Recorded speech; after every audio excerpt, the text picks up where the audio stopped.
আসছি আমার গ্রামের বাসায়, যেমন গ্রামের বাসা। তো এখানে আমি আছি বর্তমানে আমাদের গোডাউনে।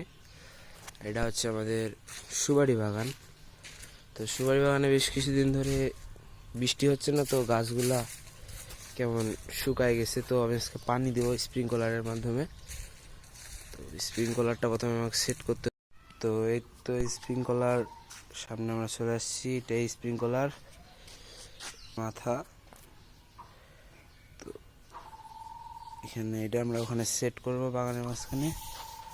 তো তো স্প্রিংকলারটা আমরা এই প্লেসে সেট করব।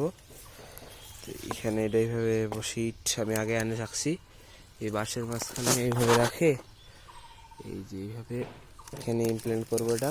তো এই পাশে একটা, এই পাশে হবে পানির ইনপুট, আর এই পাশে একটা আউটপুট রাখছি যেন আমরা পাইপ কানেকশন দিয়ে পানি নিতে পারি, আর এটা উপর থেকে পানি দিবে। সো এটা বান্ধ। সো এটা আমার লাগানো শেষ। এই যে গুনা তারের মাধ্যমে লাগাইছি, ইমপ্লেন্ট করছি। এখন পাইপটা অ্যাড করব, তারপরে আমাদের স্প্রিংকলারের কাজ শুরু হবে। আর এই কড়া রোদে কাজ করতে আসলে অনেকটা কষ্ট হয়। যারা গ্রামে এইভাবে কাজ করে রেগুলার খেতে তাদের তো বুঝতে পারতেছেন কেমন কষ্ট হয়।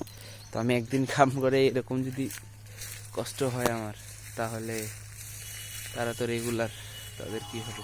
তো আমার কাছে এখানে সব ঠিক করার জন্য, স্প্রিংকলার লাগানোর জন্য সব জিনিসপত্রই আছে।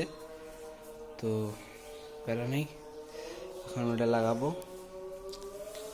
আমার কাছে সব কিছুই আছে। তো পাইপ লাগানো মোটামুটি শেষ।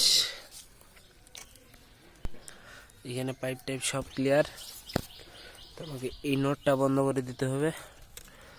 এইটা ক্লিয়ার আছে না? এই নট ক্লিয়ার আছে। তো আমার এখন সুইচ দিতে হবে। সুইচটা দিব, পাম্প অন হয়ে যাবে। পাম্প অন হয়ে গেছে, কানেকশন ঠিক আছে না সেটা দেখতে হবে।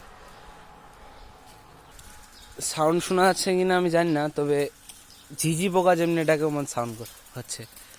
তো এই যে স্প্রিংকলার অন হয়ে গেছে। আসলে এটা আমাদের এখানে চা পাতা বাগানে ইউজ করা হয় পানি দেওয়ার জন্য। তো আমি একটা সুপারি গাছ বাগানে লাগাইছি। তো সুপারি বাগানটা যেন পানি দিতে সুবিধা। আসলে এটা চা পাতা বাগানে বেশি ব্যবহার করা হয়। তবে আসলে এই জিনিসটা বাগানে পানি দেওয়ার ক্ষেত্রে ইউজ করে। তবে আমাদের এরিয়ার প্রচলন চা পাতা বাগানের জন্য। আসলে যে বৃষ্টির মধ্যে একটা ফিল পাওয়া যাচ্ছে, ফোন দিয়ে যাবে যে এইভাবে এই যে গাছের পাতা ভিজতেছে, গড়ায় পানি দেয় বৃষ্টির মধ্যে। আসলে ঘামে গেছি একবার।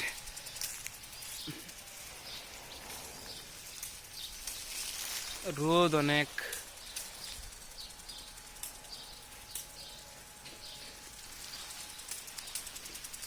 পিছনে আবার লিচু গাছ আছে। তো ঘরে আসলাম, তো এখানে কাম চলতেছে। এখানে একটা প্লেস আছে আমাদের অবশ্য বসার জন্য।